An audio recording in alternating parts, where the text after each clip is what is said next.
വളരെ എളുപ്പത്തിൽ ഉണ്ടാക്കാൻ പറ്റുന്ന ഒരു അരിപ്പത്തിരിയുടെ റെസിപ്പിയാണ് ഞാൻ ഷെയർ ചെയ്യുന്നത്. അപ്പം അതിനായിട്ട് 1 കപ്പ് വെള്ളം തിളപ്പിക്കാം. വെള്ളം എടുക്കുമ്പം ഇച്ചിരി നിറച്ചെടുക്കുക. കപ്പിൻ്റെ അറ്റം വരെ ബ്രിം വരെ എടുക്കുക.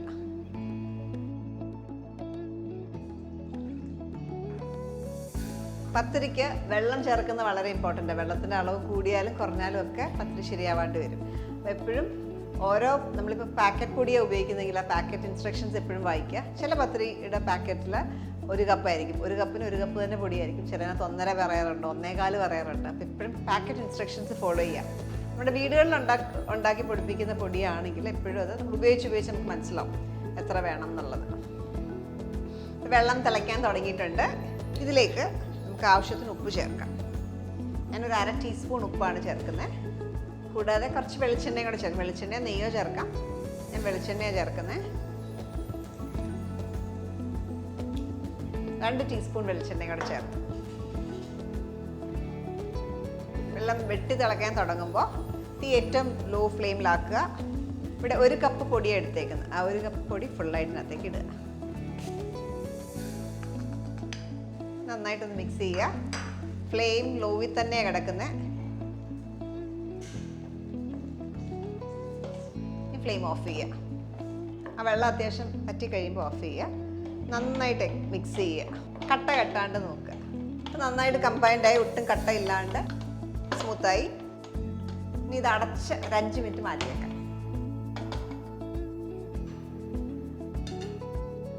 ഇപ്പോൾ 5 മിനിറ്റോളം കഴിഞ്ഞു. ഇനി നമുക്കിതൊരു ഫ്ലാറ്റ് ആയിട്ടുള്ളൊരു പാത്രത്തിലേക്കോ അല്ലെങ്കിൽ കിച്ചൺ കൗണ്ടറിലേക്കോ ഇടാം. നന്നായിട്ട് കുഴച്ചെടുക്കണം. ഇപ്പോഴും ചൂടുണ്ട്.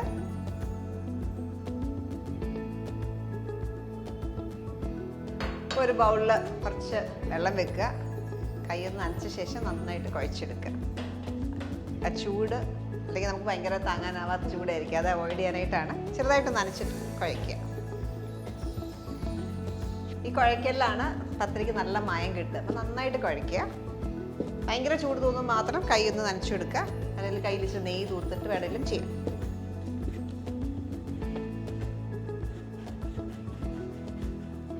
ഇതിലിനി ചെറിയ ചെറിയ ബോൾസ് ആക്കി എടുക്കുക.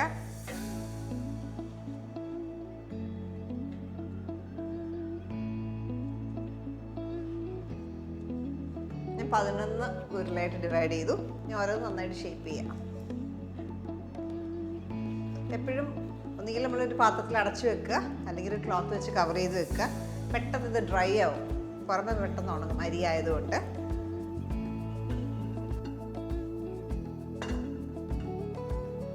ഞാൻ ഷേപ്പ് ആക്കിയ ഡോ ഈ സോസ് പാനിലേക്ക് തന്നെ തിരിച്ചിടുകയാണ്.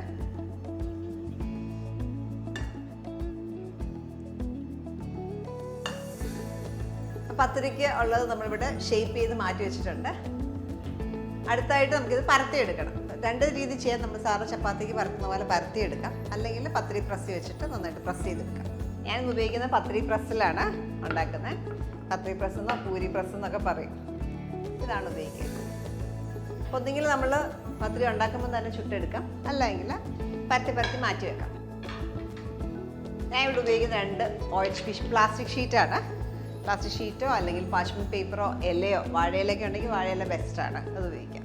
അതിലേക്ക് കുറച്ച് വെളിച്ചെണ്ണ തൂത്ത് കൊടുക്കുക.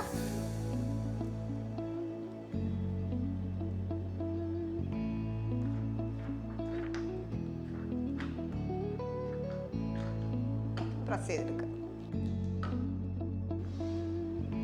ഇച്ചിരിയുടെ കനം നല്ല നൈസ് പത്തിരിയായിട്ട് വേണമെങ്കിൽ ഒന്നുകൂടി ഇട്ട് പരത്തിയെടുക്കാം. ഇതേപോലെ വേണമെങ്കിൽ ചുട്ടെടുക്കാം. വളരെ തിന്നായിട്ട് വേണമെങ്കിൽ എപ്പോഴും ഒന്നുകൂടെ നമ്മൾ കല്ലിൽ വെച്ച് ഒന്നുകൂടെ പരത്തിയെടുക്കുക. ഇതേപോലെ തന്നെ വേണമെങ്കിലും ചുട്ടെടുക്കാം. ഒന്നുകൂടെ തിന്നാക്കണമെങ്കിൽ മാത്രം പരത്തിയാൽ മതി. കുറച്ച് അരിപ്പൊടി, ഫൈനായിട്ടുള്ള പൊടിയാണ് നമ്മൾ പത്തിരിക്ക് ഉപയോഗിക്കുന്നത്. അപ്പത്തിനൊക്കെ ഉപയോഗിക്കുന്ന സെയിം പൊടി.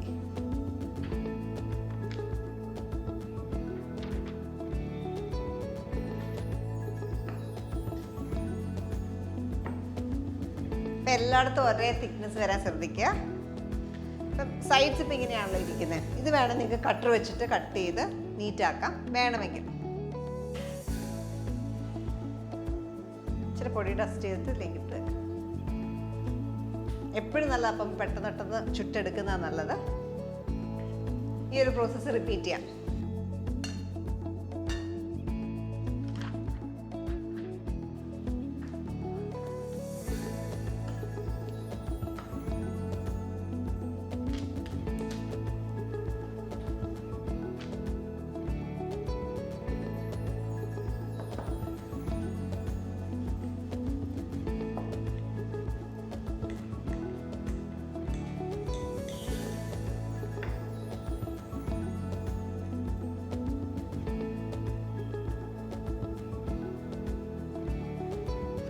ഇതേപോലെ ബാക്കിയുള്ള പത്രിയും കൂടെ ഷേപ്പ് ചെയ്തെടുക്കാം.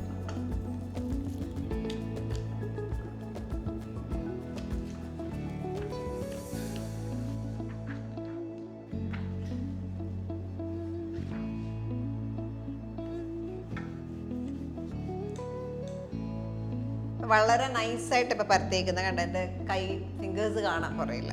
അതേപോലെ തിന്നായിട്ട് പരത്തേക്കുന്നത്. ഇത് വേണമെങ്കിൽ കട്ട് ചെയ്തെടുക്കാം. ഇതേപോലെ റിംഗ് മോൾഡ് വെച്ചിട്ട് വേണമെങ്കിൽ ഒന്ന് കട്ട് ചെയ്തെടുക്കാം.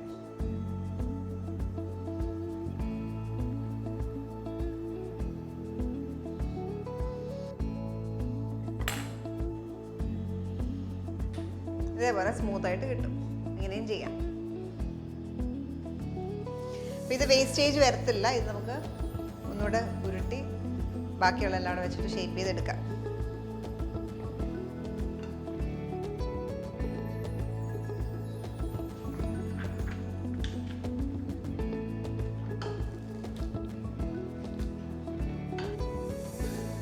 ഇതേപോലെ ഡയറക്റ്റ് പ്രസ് ചെയ്തും ചുടാം.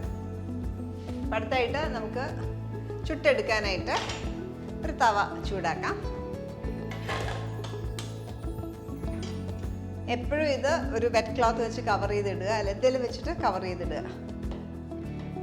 തവ ചൂടാകുമ്പോൾ ഓരോ പത്രി എടുത്ത് എക്സസ് പൊടി ഉണ്ടെങ്കിൽ തട്ടി കളഞ്ഞ് വെച്ച് ഇതിനകത്തേക്കിടാം.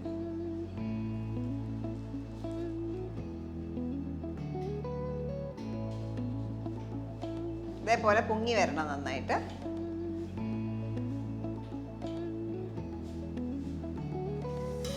നിറം മാറാതെ തിരിച്ചു മറിച്ചിടുക. എടുക്കാം. ഒരു മീഡിയം ഹീറ്റിൽ കുക്ക് ചെയ്യാം.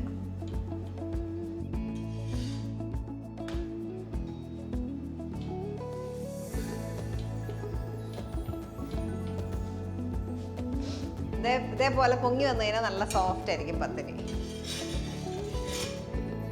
നിറം മാറേണ്ട ആവശ്യമില്ല. പൊങ്ങി കഴിഞ്ഞാൽ നന്നായിട്ട് കുക്ക്ഡായിട്ടുണ്ടാവും. പൊടി എക്സ്ട്രാ ഉണ്ടെങ്കിൽ എപ്പോഴും തുടച്ച് കളയുക, അല്ലെങ്കിൽ പെട്ടെന്ന് നിറം മാറും. ഞാൻ ചിലതൊന്നും സൈഡ്സ് കട്ട് ചെയ്തിട്ടില്ല, അതുകൊണ്ടാണ് സൈഡ് അങ്ങനെ ഇരിക്കുന്നത്. എപ്പോഴും സൈഡ്സ് കട്ട് ചെയ്യുവാണെങ്കിൽ ഇച്ചിരി നീറ്റായിട്ട് കിട്ടും.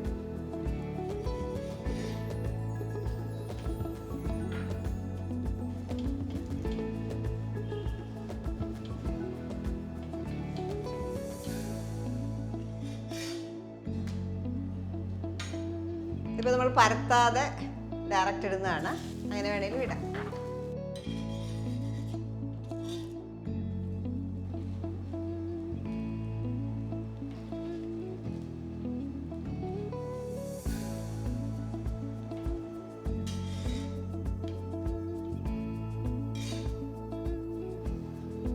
ഈ ഒരളവിൽ 11 പത്രിയാണ് കിട്ടിയിരിക്കുന്നത്.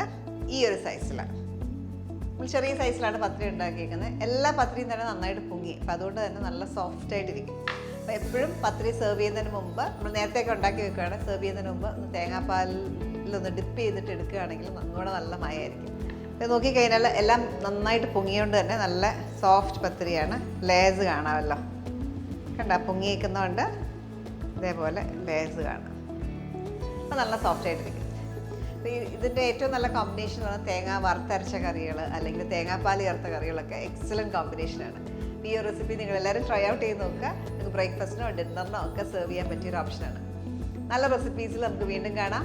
Stay tuned to Mymas cooking class.